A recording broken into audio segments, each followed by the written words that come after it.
Hi, നേരത്തെ ഒരു video ചെയ്തിരുന്നു, ഒരു ലൈവ് വീഡിയോ. മേ ബി ഒരുപാട് പേര് അതിനകത്ത് വന്നിട്ട് ഭയങ്കരമായിട്ട് എന്നെ സൈബർ അറ്റാക്കായിരുന്നു നടത്തിയിരുന്നത്. ഞാനൊരു കാര്യം പറയുന്നത് മനസ്സിലായില്ലെങ്കിൽ മനസ്സിലായില്ല എന്ന് പറയാം, അല്ല കിടന്ന് ചീത്ത പറഞ്ഞിട്ടും ബഹളം വെച്ചിട്ടൊന്നും കാര്യമില്ല. അതുപോലെ തന്നെ ഇച്ചിമുള്ളി ഫാൻസിനോട് എനിക്കൊരു കാര്യം പറയട്ടെ. ഇച്ചിമുള്ളി ഫാൻസെ, ഇതൊരു ചെറിയ വിഷയമല്ല. റേസിസം എന്ന് പറയുന്നത് ഒരു ചെറിയ സാധനമേ അല്ല. കുറച്ച് കാര്യം അങ്ങോട്ട് പറഞ്ഞു തരാം, മനസ്സിലാകുമെങ്കിൽ മനസ്സിലാക്കി എടുത്തോളൂ. 2007 ബിഗ് ബ്രദർ ഷോ ഉണ്ടായിരുന്നു. അത് ബിഗ് ബോസിൻ്റെ ഇക്കാക്ക ആയിട്ട് വരും, ബിഗ് ബോസിൻ്റെ കാക്ക ആയിട്ട് വരും. ബിഗ് ബോസ് കാക്ക പോലെ ഒരു സാധനമാണ് ബിഗ് ബ്രദർ ഷോ. ഇതിവിടെയല്ല കേട്ടോ, ബ്രിട്ടീഷുകാരാണ് നടത്തിയത്, UK ഇതിൻ്റെ നടത്തിയിട്ടുണ്ടായിരുന്നത്. അപ്പോൾ അവിടെ സംഭവിച്ച ഒരു കാര്യമുണ്ട്. ഇന്ത്യയിൽ നിന്നുള്ള ഒരു പാർട്ടിസിപ്പൻറ്റും ഉണ്ടായിരുന്നു, ശില്പാ ഷെട്ടി. നിങ്ങൾക്കൊക്കെ അറിയാമായിരിക്കും. ശില്പാ ഷെട്ടി സിനിമയൊന്നുമില്ല, അത് വാങ്ങിക്കേറി എവിടെ ഇരിക്കുന്ന ഒരു സാഹചര്യത്തിൽ പുള്ളിക്കാരത്തി കിട്ടിയ ഒരു ഓപ്പർച്യൂണിറ്റിയാണ് ബിഗ് ബ്രദർ ഷോയിൽ പാർട്ടിസിപ്പേറ്റ് ചെയ്യാൻ. ബിഗ് ബോസിൻ്റെ ഇക്കാക്കാണേ. അപ്പോൾ അതിനകത്ത് പാർട്ടിസിപ്പേറ്റ് ചെയ്യാൻ പുള്ളിക്കാരത്തി അവിടെ പോകുന്നു.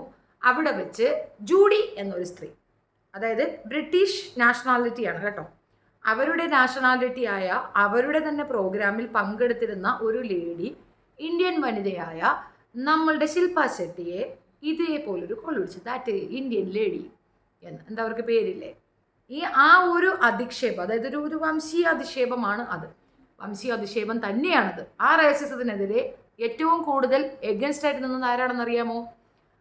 2007 നടന്ന ഈ ഷോയുടെ ഡീറ്റെയിൽസ് നെറ്റിൽ അവൈലബിൾ ആണ്. ചെറുതായിട്ടൊന്ന് അന്വേഷിച്ചാൽ കിട്ടും, കൂടുതൽ ഡീറ്റെയിൽസ് അതിനകത്തുണ്ട്. ഇവർ ദാറ്റ് ഇന്ത്യൻ ലേഡി എന്ന് വിളിക്കുമ്പോൾ 3 പെണ്ണുങ്ങൾ കൂടെ ഇരുന്നിട്ട് സെയിം അവിടെയുള്ളത് തന്നെയാണ്. മറ്റ് രാജ്യങ്ങളിൽ നിന്ന് വന്നവരിലും ഉണ്ട് അത്. അവരെല്ലാവരും കൂടെ ഇരുന്ന് അവിടെ ഇരുന്ന് ഭയങ്കര ചിരിയായിരുന്നു. പാപ്പട് ഇന്ത്യൻ, ഇന്ത്യൻ പാപ്പട് എന്നൊക്കെ പറഞ്ഞ പെൺകുട്ടിയെ വല്ലാണ്ട് കളിയാക്കി. അതൊരു വംശീയാധിക്ഷേപമാണോ അല്ലയോ? ഹേയ് ഇന്ത്യൻ, അല്ലെങ്കിൽ മറ്റൊരു വേർഡ് ഉപയോഗിച്ച ഇന്ത്യൻ എന്ന് വിളിച്ചത് ഒരു കാരണവശാലും അംഗീകരിക്കാൻ പറ്റുന്നില്ല. ഒരു വ്യക്തിയെ ഒരു ഷോയ്ക്കിടയിൽ ആ ഷോ പാർട്ടിസിപ്പൻ്റായി ഈക്വലായി കാണേണ്ട ആളെ വളരെയധികം നീചമായി കണ്ടു എന്നൊരൊറ്റ കാരണത്തിന് ബ്രിട്ടീഷ് നാഷണാലിറ്റി ഉള്ള ജൂഡിയെ അവിടെയുള്ള ജനങ്ങൾ തന്നെ എതിർത്ത് നിന്നു. 90% വോട്ടുകളും ശില്പാ ഷെട്ടിക്ക് അനുകൂലമായിരുന്നു. തീർച്ചയായിട്ടും ഇതിനെതിരെ ആക്ഷൻ വേണമെന്ന് പറഞ്ഞു. 2007 നടന്ന ഈ സംഭവത്തിന് ആക്ഷൻ ഉണ്ടായി. ഇമ്മീഡിയറ്റ് ആക്ഷനിൽ അവർക്കെതിരെ സംസാരിച്ച ജൂഡിയെ ഷോയിൽ നിന്ന് പുറത്താക്കി. മാത്രവുമല്ല, അവർക്കൊപ്പമിരുന്ന് ചിരിച്ച മറ്റ് 3 സ്ത്രീകളെയും സ്പോട്ടിൽ പിടിച്ച് പുറത്താക്കി. റേസിസം അത്ര ചെറിയ കാര്യമല്ല. കേസ് സ്വമേധയാ എടുത്തു സ്വമേധയാ ബ്രിട്ടീഷ് ഗവൺമെൻറ് കേസെടുത്തു. റിക്വസ്റ്റ് കൊടുത്തത് ഇന്ത്യൻ ഗവൺമെൻറ്. അപ്പോൾ ഇന്ത്യൻ ഗവൺമെൻറ്റും ആ ഗവൺമെൻറ്റും കൂടെ ചേർന്ന് ഒരു തീരുമാനത്തിലെത്തി, കേസ് കൊടുത്തു, കേസ് എടുത്തു. ശില്പാ ഷെട്ടി എനിക്ക് പരാതിയില്ല എന്ന് പറഞ്ഞിട്ട് പോലും ആക്ഷൻ എടുക്കുകയുണ്ടായി. ആക്ഷൻ്റെ റിസൾട്ട് എന്താണെന്നറിയാമോ? സ്പോൺസേർഡ് പ്രോഗ്രാമാണ് ഇത്. സ്പോൺസർഷിപ്പ് കൊടുത്താൽ മാത്രമേ ഒരു പ്രോഗ്രാം മുന്നോട്ട് കൊണ്ടുപോകുള്ളൂ, സക്സസ് ആവുള്ളൂ. ഇപ്പം നിങ്ങൾ പറഞ്ഞേ അമൃതവേണി അത് ഇതെന്നൊക്കെ പറഞ്ഞ് നമ്മുടെ ലാലുകാക്ക അവിടെ നിന്നുകൊണ്ട് ഓരോ കാര്യങ്ങൾ പ്രസംഗിക്കുന്നത് ഓർമ്മയില്ലേ? അവരെല്ലാവരും തന്നെ സ്പോൺസർഷിപ്പ് അങ്ങ് പിൻവലിച്ചു. ഞങ്ങൾക്ക് ഈ ഷോയുമായി മുൻപോട്ട് പോകാൻ താല്പര്യമില്ല എന്നുള്ളത് അത് പറഞ്ഞ് കോംപ്ലിമെൻ്റ് ആക്കി, കോംപ്രമൈസ് ആക്കി, അവസാനം റെസ്പെക്ട്ഫുള്ളി ആ ഒരു കപ്പ് 2007 ബിഗ് ബ്രദർ കപ്പ് ശില്പാ ഷെട്ടിക്ക് കൊടുത്ത് ഓണർ ചെയ്യേണ്ട ഗതികേടിലേക്ക് കാര്യങ്ങൾ എത്തി. അതാണ് റേസിസത്തിൻ്റെ ഒരു ആഫ്റ്റർ എഫക്റ്റ്. മനസ്സിലാകുന്നുണ്ടോ? ഇനി അടുത്തതും കൂടെ പറയാം. 2007 ഈ ഇഷ്യൂ കാരണം കോടതി എടുത്തൊരു തീരുമാനമാണ് 2008 ഈ ഷോ സ്റ്റോപ്പ് ചെയ്യാൻ. അങ്ങനെ 2008 ബിഗ് ബ്രദർ ഷോ നടത്തിയിട്ടില്ല. ഒരു വേർഡ് ബൈ മിസ്റ്റേക്ക് റേസിസം കൊണ്ടുവന്ന ഒരു സംഗതി, ആ ഒരു സംഗതിയുടെ ആഫ്റ്റർ എഫക്റ്റിലാണ് ഈ കാണുന്ന സർവത്ര പ്രോബ്ലവും ക്രിയേറ്റഡ് ആയത്. അതേപോലൊരു സംഗതിയാണ് ഇപ്പോൾ നിങ്ങളുടെ മുല്ലപ്പൂ അതിനകത്ത് ചെയ്തിരിക്കുന്നത്. ഇവിടെ വ്യക്തി അധിക്ഷേപമോ ആളുടെ പേര് പറയാതെ ഒരു കാര്യം പറഞ്ഞാലോ ഒന്നും പ്രശ്നമില്ല എന്നല്ലേ നമ്മളുടെ സത്യഭാമ അക്കച്ചി വിചാരിച്ചിരുന്നത്. പക്ഷെ കേസെടുത്തു. രാമകൃഷ്ണൻ കൊടുത്ത കേസെടുത്തു എന്നാണ് നമ്മൾ ധരിച്ചിരുന്നത്. അല്ല, രാമകൃഷ്ണൻ കൊടുത്തത് കറുപ്പിനെതിരെ ഒരു ആക്ഷൻ പറഞ്ഞിരിക്കുന്നു, അതിനെതിരെ കേസ് എടുക്കേണ്ടി വന്നു. ജാമ്യമില്ലാ വകുപ്പാണ് ചേർത്തിരിക്കുന്നത്. ജാമ്യം, ആൻറ്റിസിപ്പേറ്ററി ബെയിൽ അവരുടെ പ്രായത്തെ കൺസിഡർ ചെയ്ത് കൊടുക്കണം എന്നുള്ള രീതിയിലാണ് കേസ് പോയിട്ടുള്ളത്. കിട്ടിയോ ഇല്ലെന്നുള്ളത് അതിൻ്റെ ആഫ്റ്റർ എഫക്റ്റ് ഒന്നും ഞാൻ അന്വേഷിച്ചില്ല. പക്ഷേ അങ്ങനെ ഒരു കേസ് എടുക്കാനുള്ള വകുപ്പുണ്ട്. അവരുടെ മുന്നോട്ടുള്ള ഭാവിയിലുള്ള എല്ലാ ആക്ഷൻസിനും തടയിടുന്ന രീതിയിൽ അത്രയും തീവ്രമായ ഒരു ആക്ഷനായിരുന്നു ഈ സത്യഭാമയ്ക്കെതിരെ വന്നിട്ടുണ്ടായിരുന്നത്. സൈബർ ബുള്ളിങ്ങിയുടെ ഒരു രീതി നിങ്ങൾക്ക് അറിയാമല്ലോ. അതിൻ്റെ എക്സ്ട്രീം ലെവലിൽ പോയിട്ട് ആ സ്ത്രീക്ക് തലയിൽ മുണ്ടിട്ടാൽ പോലും പുറത്തു പോകാൻ പറ്റാത്ത കണക്കാക്കി കൊടുത്തു പൊതുജനം. അപ്പോൾ അതിൻ്റെ ഒരു ഡെപ്താണ് ഞാൻ നിങ്ങളോട് സൂചിപ്പിച്ചത്. ആ സാധനമാണ് ഇപ്പോൾ മുല്ലപ്പൂ അവിടെ ചെയ്തിരിക്കുന്നത്. അത് ക്രൈമാണോ അല്ലയോ എന്ന് ഇനി നിങ്ങൾ ചിന്തിച്ചിട്ട് പറയുക. ഒരു വ്യക്തിയെ നോക്കി കരിഞ്ഞ മത്സ്യകന്യകൻ എന്ന് വിളിക്കുന്നത് തെറ്റാണോ എന്ന് വെച്ചാൽ എനിക്കത് വലിയ തെറ്റായിട്ടൊന്നും ചോദിക്കില്ല. അത് അവനവൻ്റെ വീട്ടിൽ ഇരുന്നുകൊണ്ട് വിളിക്കണം.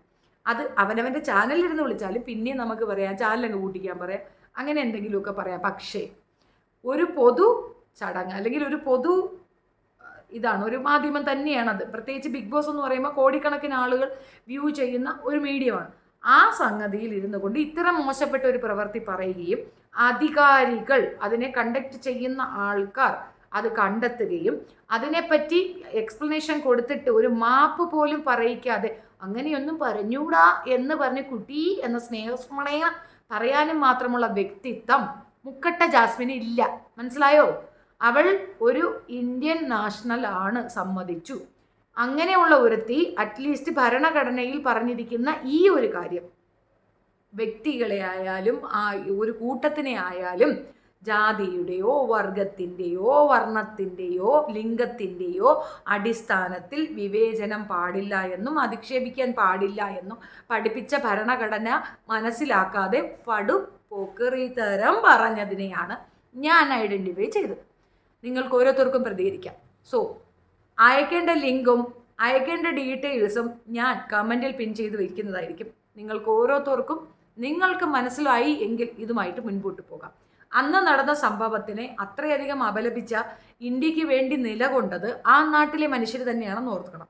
നമ്മുടെ രാജ്യത്തെ ഒരാൾ തെറ്റ് ചെയ്താൽ അത് നമ്മൾ ചെയ്തത് ശരിയാണ് എന്ന് സമർത്ഥിക്കുന്നവർ ബ്രിട്ടീഷുകാർക്കിടയിൽ ഇല്ല എന്നുള്ളതിൻ്റെ തെളിവാണ് ജൂഡി എന്ന് പറയുന്ന ഈ സ്ത്രീയെ, ബ്രിട്ടീഷ് നാഷണാലിറ്റി ഉള്ള ആ സ്ത്രീയെ അവരെല്ലാം നീക്കി നിർത്തിയത്. അവരിൽ നിന്ന് നിങ്ങൾക്ക് പഠിക്കാൻ ഏറെയുണ്ട് എന്ന് മാത്രമേ എനിക്ക് പറയാനുള്ളൂ. നമ്മൾക്കിടയിലുള്ള ഒരാളെ ഇതുപോലെ അധിക്ഷേപിക്കുമ്പോൾ അതിനെ നിങ്ങൾ പോട്ടെ അത് സാരമില്ല എന്ന് പറയുമ്പോൾ നിങ്ങളുടെ ഉള്ളിൽ എത്രത്തോളം ഇത് ഉണ്ടെന്ന് മാത്രം മനസ്സിലാക്കുക. നോർമലി ഈ പറയുന്ന വിഭാഗം ഏറ്റവും കൂടുതൽ സ്വന്തം പക്ഷക്കാരെ ഏത് രീതിയിലുള്ള വൾഗറിസം കാണിച്ചാലും ന്യായീകരിക്കുന്ന ഒരു ടേമുണ്ട്. അതുകൊണ്ട് തന്നെയാണ് ഞാനിത് എടുത്തു പറയുന്നത്. സവാദ് സംഭവം, ഒരു സ്ത്രീയെ പബ്ലിക്കായി അപമാനിച്ച ഒരുത്തനെ പ്രൊട്ടക്റ്റ് ചെയ്യാൻ ഇവർ കാണിച്ച ഉത്സാഹം അത് നിങ്ങൾ കാണുക.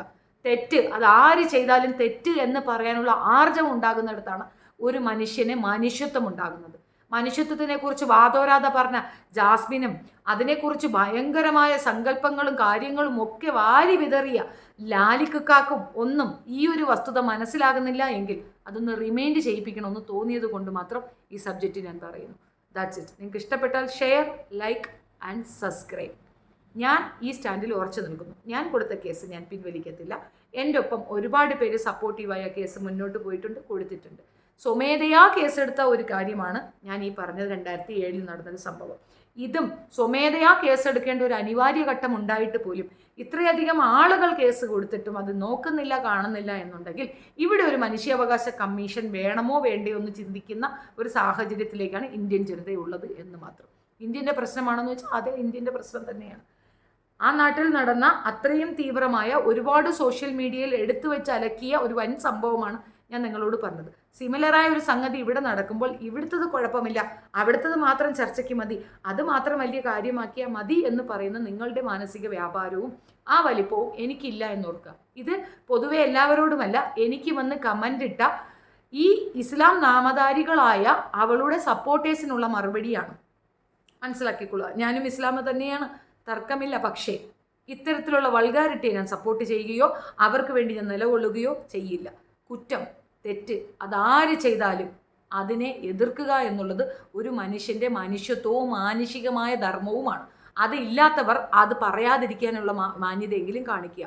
So that's my point. Thank you so much.